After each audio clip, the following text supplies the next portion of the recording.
안녕하세요. 꼬닥꼬닥 걸어사 제주의 한승훈입니다. 지난주부터 매주 금요일 이 시간에 제주의 역사를 꼬닥꼬닥 차근차근 들여다보고 있는데요. 지난주와 이번 주 2주에 걸쳐서는 고대 해상왕국 탐나를 주제로 이야기를 나눠보고 있습니다. 오늘도 함께해 주실 세 분 먼저 인사드릴게요. 제주문화유산연구원의 김경주 원장님, 어서 오십시오. 네, 전남대학교 사학과의 강은영 교수님, 안녕하세요. 네, 안녕하세요. 자, 그리고 제주 역사가 무척이나 궁금하신 방송인 최진실 씨, 안녕하세요. 안녕하세요. 네. 지난주에 우리가 이제 고대 탐나의 실체에 대해서 이야기를 나눴거든요. 근데 딱 마지막에 여기서 멈췄어요. 고대 해상왕국 탐나가 될 수 있었던 탐나인들이 가지고 있는 가장 큰 능력. 예. 먼저 하세요. 혹시 그럼. 그런 이렇게 통역할 수 있는 저는 일단 이제 가면 이야기를 잘 해야 되잖아요. 그래서 협상 스킬? 아, 네. 그것도 중요하죠. 예. 아니면 또 눈치. 그렇죠. 눈치도 나오고, 외국어 능력 나오고, 별게 다 나왔는데, 뭐예요, 정확히? 탁월한 해상 능력입니다. 해상 능력이요. 탐라인들은 탁월한 해상 능력을 지녔다라고 했습니다. 자, 여기서 다시 한번 퀴즈 가겠습니다. 그럼 고대 탐라인들이 항해를 할 때 무엇을 보고 어떤 기준으로 항해를 했을까요? 무엇을 보고? 어떤 기준으로요? 뭘 봐야지? 한라산 봐야지. 그쵸. 우리 동서남북 찾을 때는 무조건 한라산. 그리고 또, 또 제주가 바람이 많으니까, 어디서 불어오는 바람이다, 이런 건 좀 잘 알고 있어요. 맞아요, 맞습니다. 아니면 영화에 보면은 그 이제 무인도에 갇힌 사람들이 하늘 별을 보잖아요. 별을 보고 이렇게. 그렇죠. 밤에 가려고 한다면 분명히 방향을 알아야 되니까 네. 당연히 그때는 또 별을 한라산이 보겠죠. 안 보일 거고. 한라산이 안 보일 낮에는 거. 한라산. 그러면 고대 항로에 대해서 한번 보도록 하겠습니다. 당시 고대에는 동력도 없고 나침반도 없어요. 쿠로시오 해류라고 하는 그 해류의 영향을 많이 받습니다. 그래서 이 쿠로시오 해류가 이 타이완 동쪽에서 발생을 해가지고 오키나와 북서쪽을 지나면서 두 개로 갈리게 됩니다. 그래서 하나는 그 중에 하나가 우리 한반도 쪽으로 오는데요. 이때 이제 제주도 앞바다를 거치게 됩니다. 그래서 이 해류가 쭉 북상을 해서 이 바레만까지 갔다가 남쪽으로 다시 내려오거든요. 양자강에서 오는 또 이 해류하고 부딪혀서 그게 다시 흑산도와 제주도 쪽으로 와요. 그러니까 물길이 이 동중국해가 어떤 방향으로 돌게 되죠? 이렇게 그렇죠. 내려오는 거예요? 그렇죠. 그렇죠. 그러니까 시계 역방향으로 반대방향. 돌죠. 그래서 보통 북반구에서는 해류는 원래 시계 방향으로 도는데 이 제주도 앞쪽에서는 반시계 방향으로 돈다. 그런데 이 물살이 굉장히 센 물살이라고 합니다. 그래서 이 물살을 잘 이용하면 이제 절강성까지 뭐 3박 4일 정도면 금방 갈 수 있어요. 해류로만. 해류로만. 또 하나는 북반구에 속했기 때문에 우리는 계절풍을 잘 이용해야 된다는 거죠. 바람. 그렇죠. 맞았네. 맞습니다. 계절풍은 여름에는 남동 쪽에서 불고 겨울에는 북서쪽에서 부는 거죠. 그래서 중국으로 갈 때는 겨울에 이 계절풍을 이용하고 중국에서 올 때는 이 여름에 계절풍을 이용해서 이렇게 올 수가 있는 거죠. 근데 항상 중요한 건 이 제주도가 이 동중국해를 건너기 위해서는 이 제주도가 나침반과 같은 그런 역할을 했다는 거죠. 제주도가 확인이 안 되면 이건 조난이에요. 근데 그런 탐나인들이 그런 그거를 걸다 아는 알고 거예요. 있었다는 거죠. 그럼 탐나가 그 당시에 이제 주변 국가들과 교역을 했다면, 그러니까 교역을 했다라고 하는 흔적들. 네, 그런 흔적들은 결과적으로는 고고학적 유물로 이렇게 증명을 할 수 있는데요. 고대 사회에 전 세계적으로 거성 문화라고 그래서 그 고인돌과 유사한 그 돌을 일단 이용해가지고 무덤을 만든다든가 상징을 나타내는 것들이 많이 있습니다. 인도네시아 순바섬에서도 이제 고인돌이 있는데 제주의 고인돌과 좀 유사해요. 그러니까 이 유석식 고인돌이라고 해가지고 받침돌이 이렇게 돌아가면서 이렇게 여러 배를 둘러서 이 안에 추가장. 그러니까 그 가족들이 죽으면은 계속 이제 열어가지고 다시 넣고 여러 가지 넣고 뭐 이런 식의 이제 묘제인데 이런 묘제가 제주도에 특히 많은데 이걸 이제 제주식 고인돌이라고도 합니다. 근데 해남 반도 일부와 탐진강역에서도 일부는 확인이 됩니다. 지금 나오는 화면은 용담동 예, 그렇습니다. 고인돌인데 예, 예. 아까 좀 전에 봤던 그 순바섬의 고인돌과 비슷해요. 예, 구조상으로 좀 비슷하다고 그러니까요. 보입니다. 약간 이것도 개폐식인가요? 예, 개폐식입니다. 오. 개 빼면 이 위에 거를 이렇게 아, 열는 거예요? 저게 들리겠어? 고임돌을 하나씩 저기 빠진 것처럼 아, 여기는 유실됐는데 구멍을 알겠죠, 저기서. 저런 식으로 이제 추가장을 계속 할 수 있다는 얘기죠. 아, 여기서. 예, 그리고 또 중국의 고인돌도 예. 지금 순바 고인돌과 용담동 고인돌과 비슷하다. 이게 정확히 말하면 위석식 고인돌이라고 봐야 되는 그러니까 거예요? 이렇게 그 위에 덮개돌 밑으로 돌아가면서 아. 돌을 돌렸다 해가지고 위석식이라고 그렇게 부르고 있거든요. 그러니까 교류의 흔적이라고 볼 수가 있는 거잖아요. 예, 세 가능성을 나라의 배제할 수는 없죠. 고인돌들. 또 다른 문화 유사성은 없을까도 궁금해지는데 그래서 중국과 인도네시아 또 제주의 네. 동아시아 문화의 유사성이 어떤 것들이 있는지 또 확인해봤습니다. 인도네시아 전통 마을인 깜뿡입니다.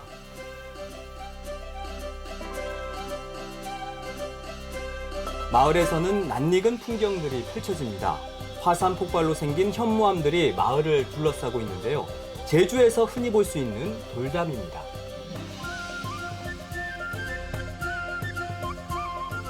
마을 주민이 돌담길을 따라 취재진을 안내했습니다. 마을 입구인데요. 여기서도 낯익은 게 눈에 띕니다. 바로 영락 없는 제주의 정락 모습의 대문이었습니다. 정랑을 걸치는 정주목을 나무로 만들었다는 것을 제외하면 제주 정랑 모습 그대로죠. 그런데 더 놀라운 건 바로 기호학적 쓰임새까지 제주 정랑의 쓰임새와 일치한다는 거죠. 이곳에서는 대대로 이렇게 나무로 만든 정랑을 사용해오고 있다고 합니다. 이렇게 제주에서만 볼 수 있다고 생각했던 정랑을 인도네시아 또 멀리 스리랑카에서도 볼 수가 있네요. 너무 신기하고 예, 또 그렇죠. 네, 하나 올리고 또 2개 올리고 네. 3개 올리고 그것도 신기한데 제주도 그렇게 하잖아요. 네, 똑같고 네. 그리고 옆에 또 이거 받침대를 네. 이제 사용하는 네. 것까지 그리고 의미까지 똑같다고 하는 게 너무 놀라운데요. 이게 교육이 이루어졌다는 증거가 되는 거잖아요. 그렇죠. 당시 문화와 교육이 이루어졌다는 증거 중에 하나가 될 수 있다고 생각됩니다. 특히 이 순바 지역 같은 경우는 인도네시아 안에서도 유일하게 토착 신앙과 문화가 아주 잘 남아있는 지역인데요. 보셨다시피 제주도와 같은 돌담이 있고 그리고 고산가옥에서 생활하고 고산가옥 아래에는 가축을 키우고 있었죠. 그래서 뭐 돼지라든지 뭐 닭 이런 것들을 키우고 있었고 우리가 잠시 이렇게 화면을 보면 말도 있었어요.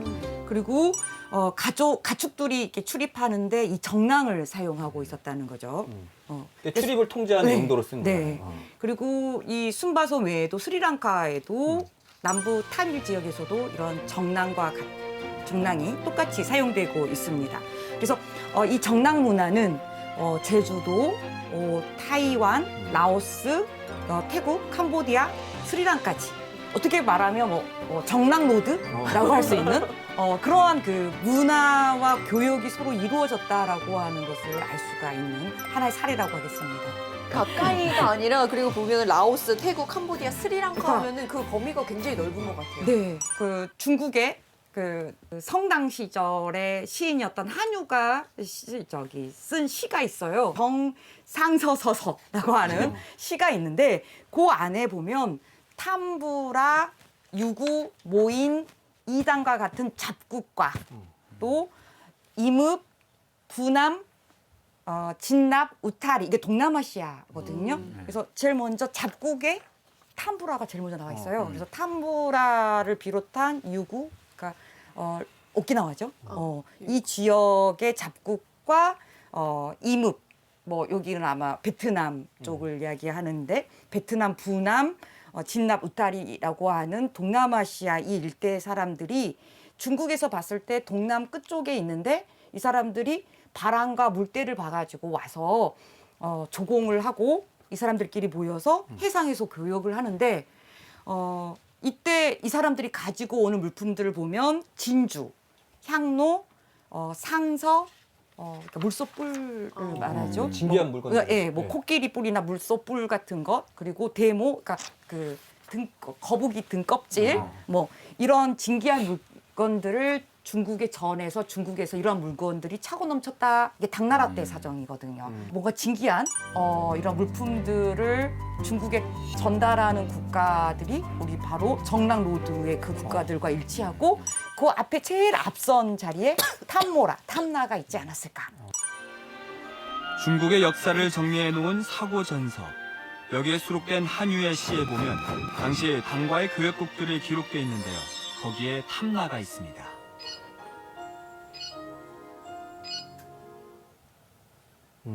지금 사고전서를 봤는데 해외 잡곡들이라고 해서 근데 탐나가 가장 먼저 나오네요. 네, 그렇습니다. 여기서 주목해야 할 점은 바로 이 해외 작곡 중에 첫 번째가 탐브라, 즉 탐나가 나왔다는 거죠. 그리고 이 무역이 그러니까 동남아시아 요 일대 무역의 주역까지 탐나가 한 게 아닐까라고. 그러면 무역을 했다라고 하면 그 흔적들이 남아있지 않을까요?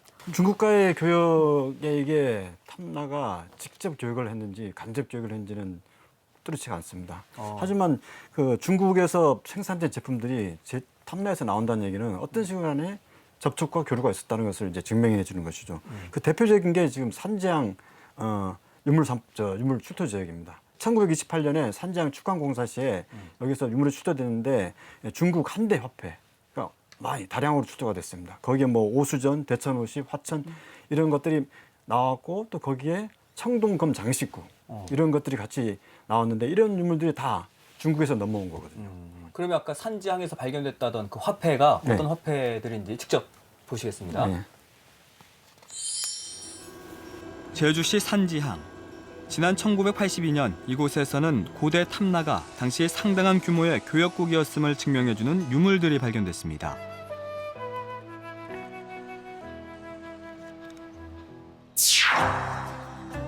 중국 한대에 유통됐던 화폐들.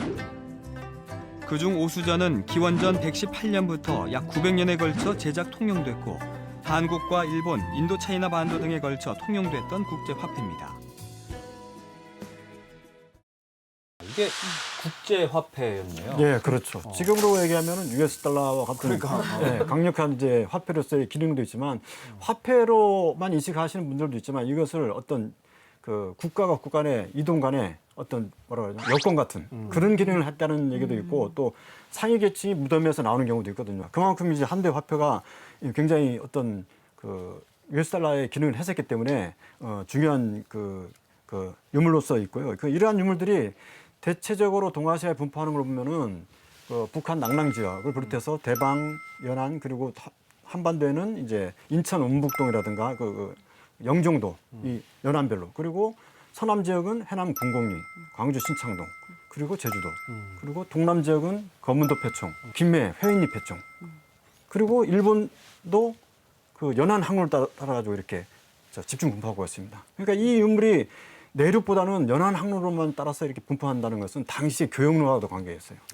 예. 교역 과정에서 그게 통영이 이게 교환이 이루어지고 하면서 남은 그 유물이 이거기 때문에 이러한 화폐의 출토지만 따라가도 당시의 교역로를 추정해 볼 수가 있습니다. 그리고 또 다른 유물들이 발견됐다고 하는데 그것도 화면을 통해 확인해 보겠습니다.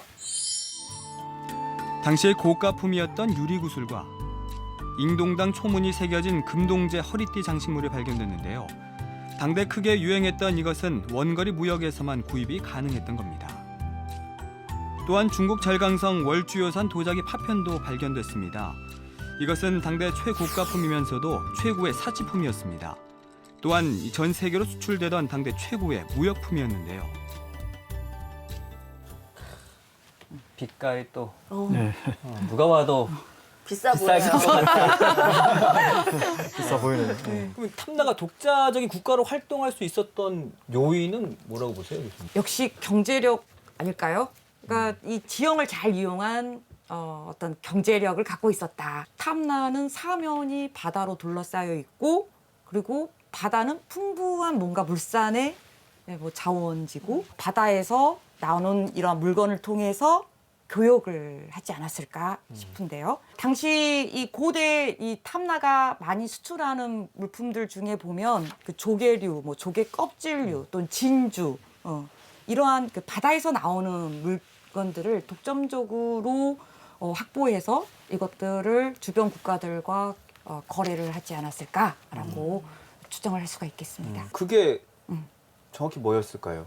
가장 많이 교류를 하고 했던 거. 아무래도 아따 퀴즈 내야겠다. 아니 누가 퀴즈 내는 거예요? 제가 퀴즈 낼게요. 그 당시에 그 독점적으로 확보해서 교류를 했던 품목 뭐라고 보세요? 일단은 뭐 다른 건 잘 모르겠는데 제가 한 50년 전으로만 돌아가 봐도 지금은 완도 전복이 많이 나잖아요. 아까 이제 고려 왕한테도 전복을 바쳤다 이런 내용도 있는데 한 1960년도에 그 신혼여행 오신 할머니한테 물어봤더니 그때 얼굴만한 전복을 먹었다라고 하시더라고요. 유명하지 제주도가. 네. 근데 지금 저희는 이제 먹을 수가 없잖아요. 아마 그쯤이면 전복이 정말 얼굴만한 전복이 엄청 많이 있었지 않을까?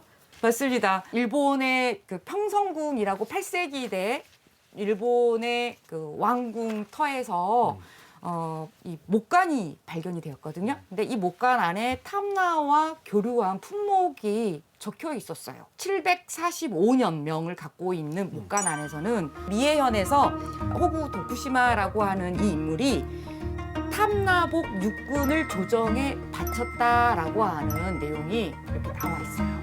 그리고 탐나복, 이게 전복할 때 복이죠.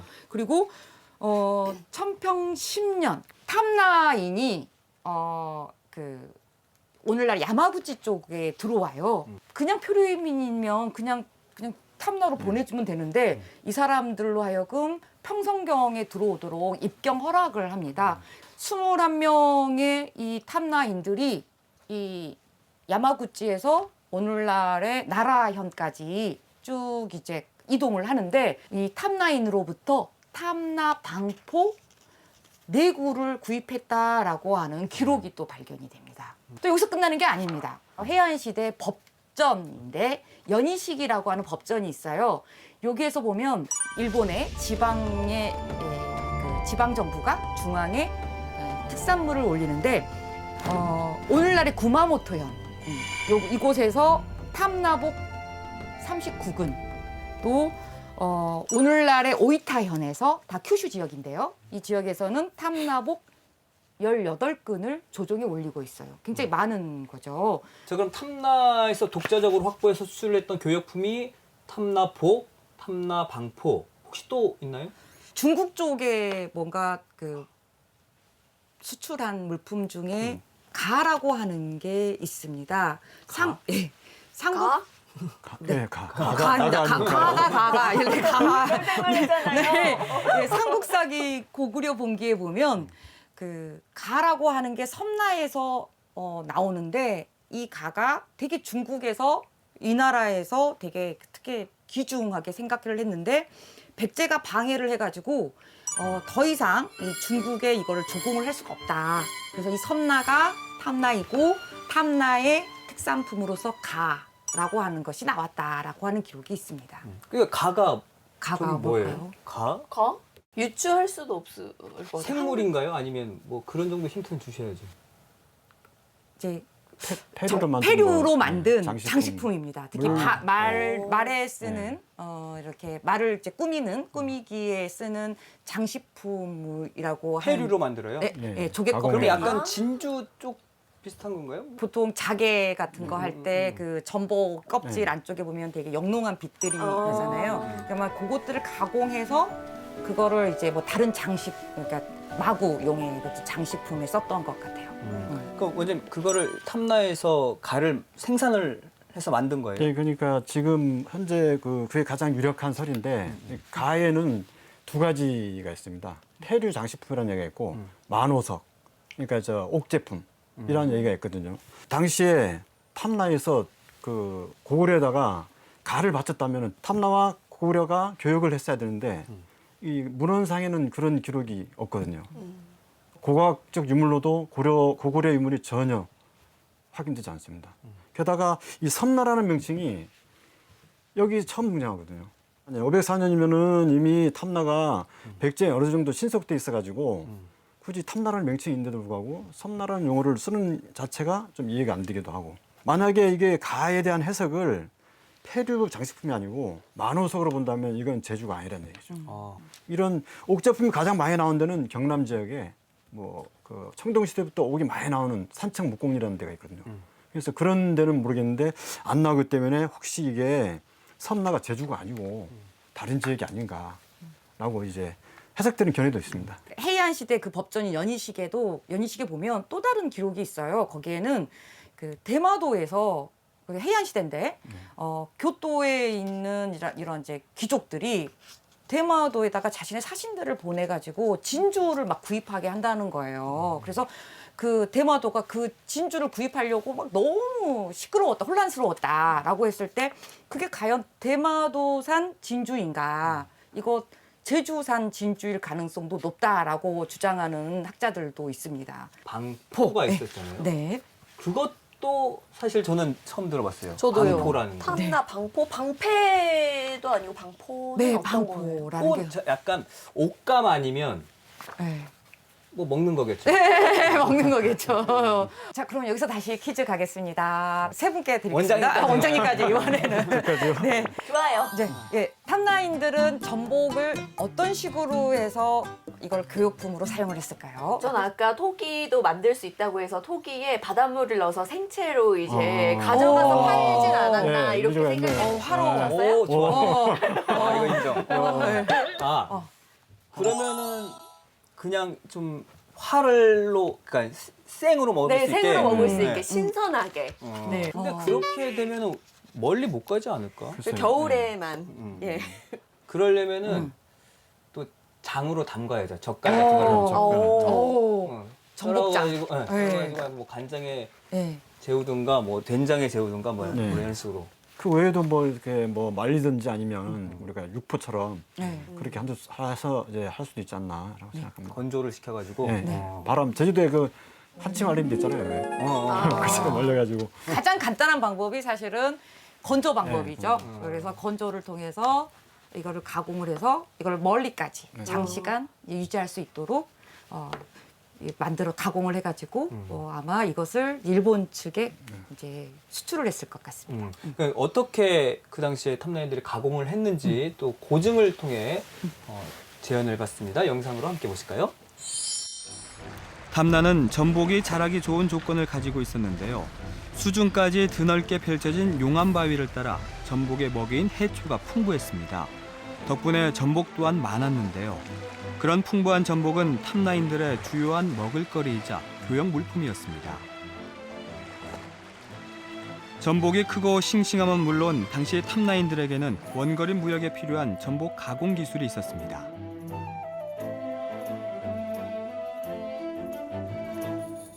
갓 잡아온 전복은 상하기 전에 바로 껍데기와 내장을 분리합니다. 그리고 말리는데요. 살아있을 때 싱싱한 전복 맛을 유지하기 위해 그늘에서 말리기를 거듭하죠. 탐나복은 날것으로 말린 것과 쪄서 말린 것 두 종류가 있었습니다. 해가 좋은 날에는 날것을 그대로 말리고 흐리거나 비가 오는 날이 많을 때에는 전복을 쪄서 말렸습니다.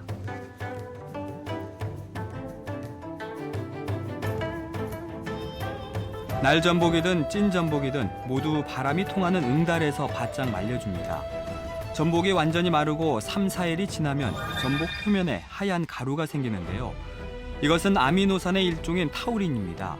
이렇게 타우린이 생길 정도로 바짝 말리면 장기 보관이 가능했습니다. 말리는 것도 그냥 생으로 말리는 게 있고 네. 쪄서 쪄서 말리는 거 말리는 있고 이게 조금 특별한 가공 기술이었던 건가요? 아마 당시에 그런 그 가공만 했던 그 전문 집단이 있었던 것 같아요. 왜냐하면 탐라 시대에 접어들면은 현재 발굴조사된 그 유적들을 보면 이제 대규모 그 토목 사업만 했던 집단, 아까 보셨던 토기를 전문적으로 만들었던 집단 이런 식으로 다 이제 그 분업화가 돼요, 완전히. 그래서 그러면서 여기도 마찬가지 이런 전복을 가공만 하는 집안 뭐 이런 게 분류가 되어 있었던 것 같아요. 그래서 이건 아무래도 이제 전복이나 이제 방포 같은 거는 외국에 전적으로 수출해 오기 때문에 이 국가 차원에서 아마 관리를 하지 않았을까. 지금의 뭐 인삼이나 담배 같은 전매 사업처럼 아마 그랬을 가능성이 있다고 생각이 됩니다. 그러니까 아미노산의 일종의 타우린이 생길 때까지 바짝 네. 말려가지고 이제 거래를 했다라는 건데 그런 걸- 장기 예. 보관을 해야 되니까 그렇죠. 그런 예, 예. 특별한 기술을 이용을 했네요. 이제 어떻게 거래를 했는지도 궁금한데 화면을 통해 그걸 확인해 보겠습니다. 그렇게 가공된 탐나복은 주로 일본에 많이 수출됐습니다. 지금 완전 바짝 말린 상태죠. 네, 그렇습니다. 오셨으니까 무척이나 내렸으니다.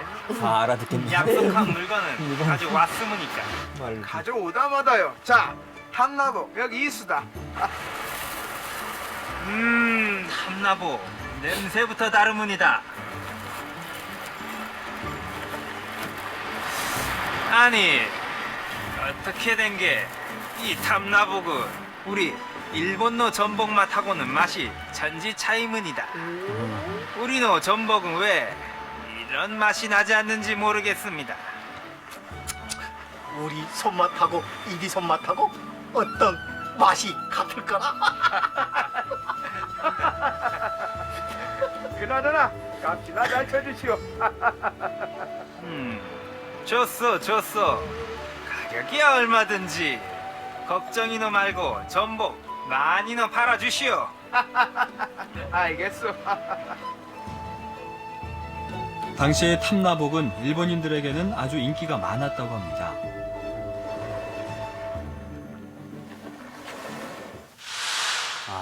맛에서 차이가 나니까 당연히 네, 그렇죠. 인기가 높았을 것 같은데 얼마나 또 인기가 많았는지가 궁금하거든요.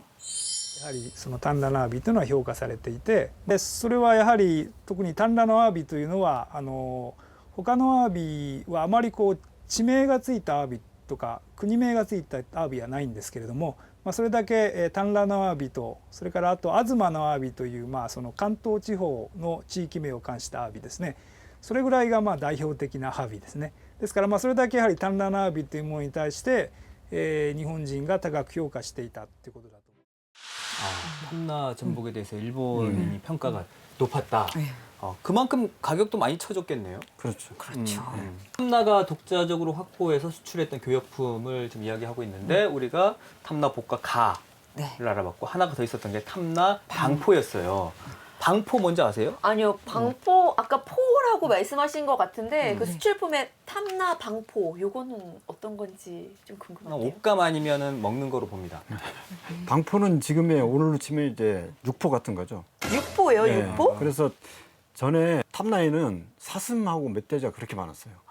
저희가 그 시기 유적을 발굴해 보면은 거의 80% 가까이가 사슴뼈 아니면 멧돼지뼈예요. 특히 또 사슴이 좀 더 많긴 합니다. 이 탐나에서 이 사슴 고기나 멧돼지 고기를 수출할 때 두 가지 방식으로 한 것 같아요. 뭐 일본과 같이 그 원거리 교역을 할 때는 말려서 하고 남해안 같이 가까운 데는 그 말리지 않고 그걸 숙성시켜서 그냥. 그래서 왜 그러냐면은 우리가 그 경남 사천의 늑독패청에 대한 조사를 보면은 동물뼈 엄청 많이 나오는데 거기서 나오는 동물뼈들을 보면은 그 두개골이나 상하골이 거의 없어요. 대부분이 이 하체만 있고. 근데 반대로 제주도에서 곽지패청이나 종다리패청에서 나오는 동물뼈를 보면은 여기는 두개골 위주로 많이 나와 있어요. 그래서 이거를 어떻게 생각하느냐. 여기서 사슴과 멧돼지를 사냥해서 그걸 여기서 도살을 하고 그다음 다 2차 가공 해체해서 1차 가공이든 2차 가공을 한 다음에 아마 제주도에서 만든 큰 항아리에 담아서 사천 늑도로 수출한 게 아닌가. 그렇게 맛없는 거는 그냥 여기서 해체해서 먹고 이제 팔아야 될 것들 좋은 것들 예, 그렇죠. 상품들은 아무래도 예, 수출을 해야 될 거. 특별히 탐나 방포를 수입하는 데는 특별한 뭔가 탐나만이 가지고 있는 가공 기법이 있을 것이다. 자, 그럼 여기서 퀴즈 나가겠습니다. 자, 탐나만이 가지고 있는 육고기를 가공하는 특별한 기술이 무엇일까요? 저는 아까 그대로 밀어붙이겠습니다. 그 탐나 복처럼 이렇게 예, 뭐 간장에 양념에 의해서 재우든가 간장을 뭔가 예. 아, 저는 요새 워터 에이징 많이 팔잖아요. 물에다 담궈가지고 뭐 소금에 절여져가지고 그걸 이제 팔지 않았을까? 틀렸어요? 네. 지금 좀 보시면 아시잖아요. 어떻게 육포를 만들었는지 화면으로 확인해 보겠습니다. 탐나인들은 어떻게 방포를 만들었을까요? 얇게 저민 고기를 항아리에 두른 다음 불을 지펴 열을 가하고 연기를 쐬어줍니다. 오늘날의 훈제 방식이죠. 연기는 벌레가 고기에 접근하는 것을 막아줍니다. 그리고 그늘에서 말려줍니다. 이게 약간 훈연 기법이라고 해야 되나요? 네. 그러니까 그 딱 모양이네요. 저기 하몽. 네. 아, 네. 약간 포뜬 느낌. 네. 맥주 한 잔 딱인데. 아니 하몽 지금도 되게 비싸게 팔리잖아요, 네. 교수님. 근데 그때 당시 탐나에서 이걸 얼마에 팔았는지 좀 궁금해요. 이게 정확하게 딱 기록 하나밖에 안 남아 있거든요. 네. 그러니까 탐나인 21명이 일본의 지방 정부로 와가지고 아마 이거를 이제 거래를 하려고 했는데 이게 뭐 특별하게 하여튼 중앙 정부에 알려져서 이 사람들 특별하게 이제 중앙으로 오게 했고 중간에서 그러니까 지나는 어떤 다른 나라에서 나도 살게 그렇게 해서 탐나 방포를 구입한 내역이 있어요. 그래서 탐나 방포 사구인데 한 구당 15속의 쌀로 나락으로 샀다라고 되어 있는데 방포가 4군데 이 구라고 하는 게 사슴 이 한개체 분을 말한가 일구가 그 정도 가격이 되어야 네. 이걸 한개체 분을 이렇게 다 훈제한 양은 그래도 많이 나오겠죠. 많이 나오겠죠. 그래서 그게 이제 그 15속 나락 15속에 구입을 한 걸로 그래야 이제 계산이 맞아 들어갈 것 같습니다. 그러면 우리가 이제 탐나복과 탐나방포를 수출을 했어요. 네. 또 보니까 가격도 잘 받는 네. 것 같아요. 그러면 뭔가 그 돈으로 가지고 오거나, 그러니까 반대로 수입하는 것도 있어야겠죠. 탐나에선 생산되지 않는 부분. 일단 옷감 같은 경우는 뭐 당시에 공용 화폐였기 때문에 옷감으로 받는 거는 당연하고 저기 탐나에서 필요한 물품으로 철로 만든 어떤 도구들 이런 것들을 일본 쪽으로 또 받지 않았을까 싶습니다. 근데 교수님 이 섬이잖아요. 섬에서 이 물건들을 수입하고 또 수출하려고 하면 뭔가 나르는 운반 수단이 필요했을 것 같은데 거의 뭐 배 아니에요? 배 근데 배로- 배도 웬만한 배가 아니고 커야 될 것 같고 항만 시설도 있어야 될 것 같고. 예, 그렇죠. 어쨌든 배가 분명히 있었을 것이고 탐나에서 외국과의 교류를 위해서는 필요하고 또 배가 기착할 수 있는 선착장 시설 뭐 이런 것들이 있어야겠죠. 귀향지로서 선착장으로서 가장 대표적인 데가 금성리 석축 이야기 되겠습니다. 그 금성리 석축은 탐나 시대 주로 이제 사용이 됐는데 해안변과 가까이 있어가지고 배를 이렇게 정착을 할 수 있는 게 있고요. 최근에는 그 구잡 종달리에서도 거기서도 이제 비슷한 시설이 나왔는데 거기서는 그 닷돌이 출토됐습니다. 그래서 아마 거기도 어떤 선착장으로서 활용을 했을 것이다라고 생각이 듭니다. 어쨌든 원거리로 다녀야 되니까 네. 배가 좀 커야 될 것 같은데 네. 그러면 그 당시에 그렇게 원거리 무역이 가능한 큰 배를 탐나가 가지고 있었나요? 탐나에는 배가 많았을 것으로 추정을 하는데 바로 이 탐나의 그 교역선이 바로 이 덕판배라고 합니다. 덕판배. 많이 들어봤어요. 그럼 여기서 퀴즈 다시 나가겠습니다. 자, 탐나의 배 덕판배가 다른 배와 달랐던 특징은 무엇일까요? 배를 만드는 기술, 그러니까 건조 기술 아닌가? 배는 진짜 모르겠어요. 배는 뭔 알았는데 배는 진짜 모르겠는데요. 혹시 원장님 아시겠어요? 탐나에서 그 남해안으로 가는 게 이 제주 해비 굉장히 물살이 세거든요. 그래서 그걸 이제 조류가 심해도 갈 수 있는 그런 배를 건조하지 않았을까. 그 덕판 배라고 하는데 그럼 덕판이 뭐예요? 배 앞부분에 그 반으로 자른 D자형 통나무를 덧대가지고 튼튼하게 만든 그런 배로 알고 있습니다. 그 덕판 배의 모습이 또 궁금해지는데 지금 한선 기능 전승자이면서 고선박 보건 전문가 이원식 교수께 보건을 의뢰해서 영상으로 구현해봤습니다. 화면 보시죠. 한국해양대학교 명예교수면서 한선 기능 전승자인 이원식 교수. 고선박 보건 전문가인 그에게 탐나 교역선의 복원을 의뢰해봤습니다. 석 달의 작업 끝에 완성된 탐나 교역선의 설계도. 설계도에 따라 복원된 탐나 교역선 덕판배의 모습입니다.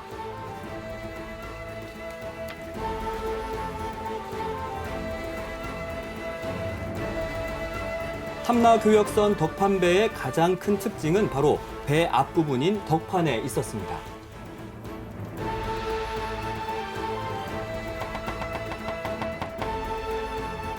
배의 머리 부분인 U자형 모양의 덕판에는 반으로 가른 통나무를 가로로 덧댔는데 구실 잡밤나무를 사용했습니다. 배에서 가장 중요한 부분인 현판, 속도나 안전을 위해 충격에 강해야 했는데 한라산 구상나무를 이용해 만들었습니다. 3층 구조인 배의 맨 밑에는 중심을 잡기 위해 현무암을 깔았고 2층은 교역품 창고가, 3층에는 생활에 필요한 부엌과 마루, 침실 등의 공간이 있었습니다.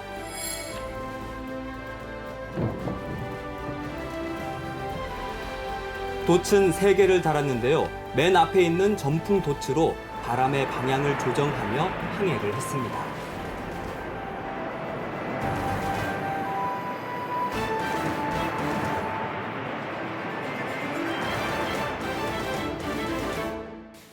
예, 그럼 여기서 다시 퀴즈를 하나 내겠습니다. 네. 탐라교역선 벽판배를 불렀던 또 다른 이름이 있는데요. 그렇게 불렀던 이유는 방금 보셨던 배의 구조 속에 힌트가 있습니다. 구조. 제가 아까 3층, 2층, 1층 네. 얘기했단 말이에요. 네네. 그러니까 구조라고 했으니까 3층 배. 뭐 아니겠죠? 그 전복 얘기했잖아요. 네. 전복처럼 약간 생긴 것 같은 모양이도 근데 전복배? 뭐 덕판배는 다른 이름으로 싸움배 또는 당돌이배라고도 했습니다. 그러니까 해적을 만나게 되면 해상에서 해적을 만나게 되면 배 밑에 깔아둔 돌을 던져서 그걸 무기로 사용했던 그런 의미에서 이제 당돌이배, 싸움배 이렇게 불렀죠. 아, 이게 싸움배라고 할 수 있었던 게 어쨌든 앞부분이 앞부분. 예, 예. 튼튼하니까 그렇죠. 배가 그냥 부딪혀도 밀고 나가는 거잖아요. 해적을 만나도 예. 무적이었군요. 그 덕판배 규모는 어느 정도였을까요? 모습은 지금 대충 이제 상상이 되는데. 네, 이 덕판배 규모를 추정할 수 있는 기록이 있습니다. 그래서 그 말을 진상할 때 그 말을 그 개인 배로 수송해 가지고 그때 그 일들을 기록한 그 보초 등록이라는 책이 있거든요. 그 보초 등록에 5파 반의 정도의 배에 말 30필 정도를 실었다라고 하는 기록에 따르면 이 5파 반이 대략 오늘날로 환산하면 약 17m 정도였다고 합니다. 덕판은 이제 그 제주도에 많이 있는 구실 잡밤나무, 그리고 현판은 한라산에 많이 있죠. 군락지를 이루는 구상나무.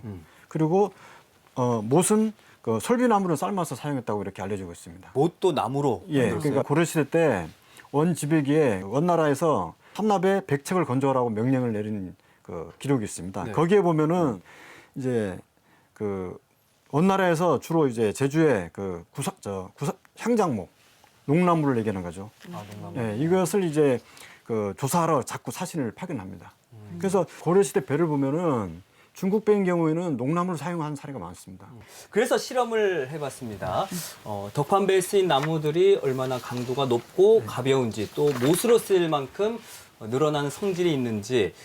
보통 나무를 쓰는 게 배를 만들 때 아까 소나무를 쓴다고 했잖아요. 네. 그래서 소나무와 또 구실 잡밤나무, 또 솔비나무, 구상나무를 비교해봤습니다. 화면 보시죠.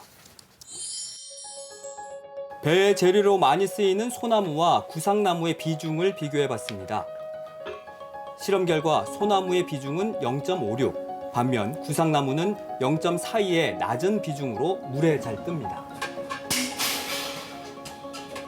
그렇다면 선체의 안전을 위한 강도는 얼마나 될까?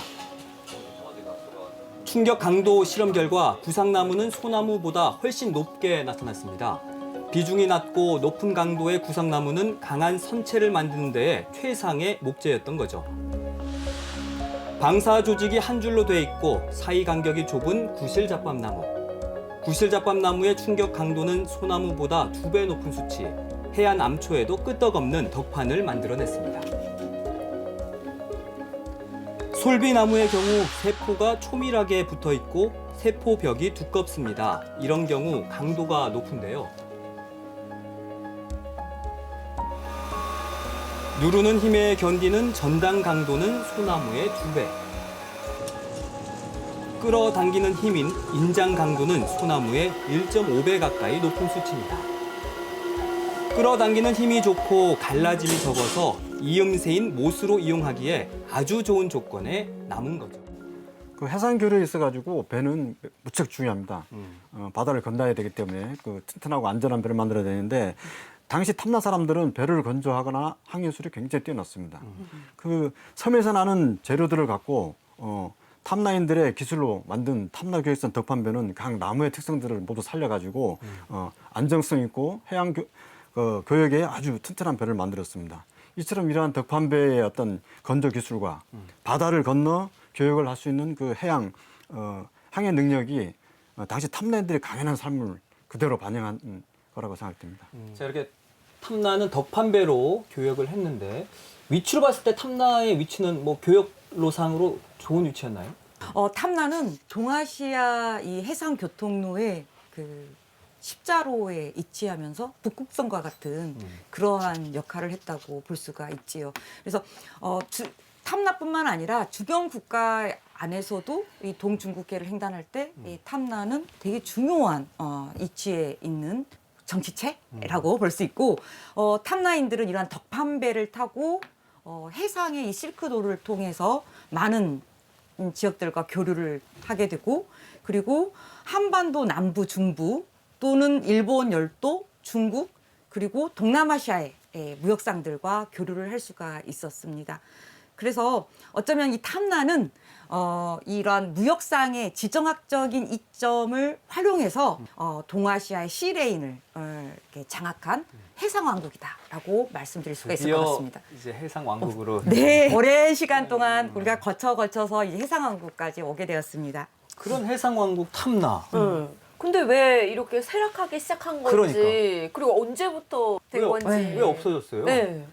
이 탐나라고 하는 그러니까 뭐 백제 또 신라와 꾸준히 이렇게 가져왔던 그 관계 일종은 복속은 되어 있으나 그건 신속일 뿐 이렇게 조공을 하는 단계. 근데 이게 지방 지배 체제 안으로는 들어가지는 않았었어요. 그런데 고려 시대 들어오면서 이 체제가 고려 초기까지는 그대로 쭉 유지되다가 대략 한 1077년 무렵에 이제 탐나국이라고 하는 이러한 그 정치체가 마지막까지 존재한 건 딱 기록상으로는 1077년이고요. 그 이후로부터는 이 독립국으로서 이게 탐나국의 존재를 확인할 수가 없어요. 그리고 숙종대인 1105년에 이 탐나가 탐나군으로 이제 드디어 지방 개편이 되게 됩니다. 그리고 의종대가 되면 탐나군이 탐나현이 되고 그리고 현령과 현이라고 하는 중앙에서 관리가 파견이 되게 되죠. 고종대가 되면 이제 드디어 이제 탐나라는 이름을 버리고 제주라고 하는 새로운 행정구역명을 사용하게 됩니다. 고려 복속 후에 탐나는 일정 기간 외국으로서의 지위를 유지를 하고 있었습니다. 그러나 이제 점차 이제 고려 중앙 정부의 이제 지방 단위로 편제되면서 실질적으로 서서히 해체되기 시작하는데 고고학적으로 살펴본다면은 대략 기원 후 한 10세기 이후에는 어떤 물질 문화의 변동성을 본다면은 그 탐나만이 갖고 있는 정체성이나 주체성이 있는 물질 문화가 거의 소멸하게 됩니다.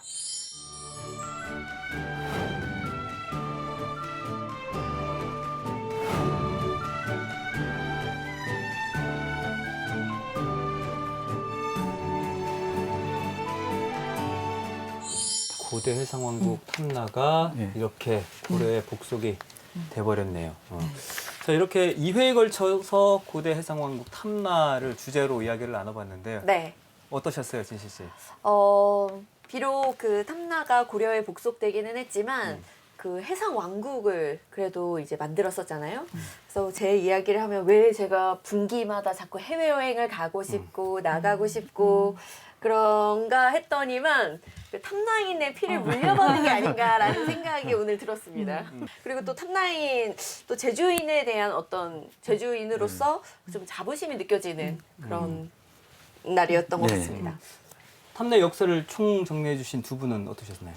고대 탐나라는 정치 조직은 굉장히 열악한 지리적으로 열악한 환경 속에서도 선진문물을 받아들이기 위한 개척 정신 그리고 적극적으로 어떤 교역로에 참여를 해서 아주 그 상대적으로 발전된 문물을 많이 받아들여서 성장을 하게 됩니다. 그래서 이러한 탐나의 어떤 조전 정신과 이 교육 방식이 결국은 탐나의 성장을 이끌었고 최종적으로는 해상 왕국으로 발전할 수 있는 계기가 되지 않았나 생각이 됩니다. 고려에 편제되면서 그 자체성이 주체성이 소멸된 것은 좀 아쉽지만 그러나 탑라인의 기상을 볼 수 있어서 고맙다고 생각합니다. 네. 아니, 우리가 만약 탐나라는 나라가 그대로 이어졌다면 우리는 탐나국의 네. 그렇죠. 예, 예. 국민이 돼 있었겠죠. 국민이고 그랬을 텐데 좀 더 재밌는 일이 일어나지 않았을까 싶기도 하고요. 좀 네. 아쉽기도 네, 하네요. 네. 응. 저는 그 탐라인에 의한 탐라 역사서가 있었다면 얼마나 네. 좋았을까. 우리가 이렇게 고생하면서 그냥 프로그램을 만들지 않아도 여기 딱 알 수가 있었을 텐데 그렇지만 오늘 우리가 이렇게 2시간에 걸쳐서 이렇게 탐라를 살펴보면서 느낀 거는 이렇게 각각의 산재되어 있는 어떤 동아시아 이 전체 또 동남아시아까지 포함해 산재되어 있는 탐라와 관련된 자료를 총망라해 가면서 우리가 막연히 그리고 있었던 이 해상 왕국으로서의 탐라의 실체가 확실하게 부각된 게 아닌가 그런 생각을 해봤습니다. 그러니까 교통의 십자로라는 네. 지리적 환경, 네. 해류와 바람도 잘 알았고 네. 또 강한 배가 있었어요. 네. 그 덕판배와 함께 그 바다를 두려워하지 않고 도전하는 제주 사람들의 해민 정신 이런 것들이 서로 맞물리면서 탐나는 소국이었지만 주도적이면서 아주 강력한 네. 해상 왕국이 될 수 있지 않았나 싶은데요. 무엇보다도 이 탐라인들의 DNA가 오늘날까지 이어지고 있다. 이건 우리가 좀 자긍심을 네. 가져도 될 것 같습니다.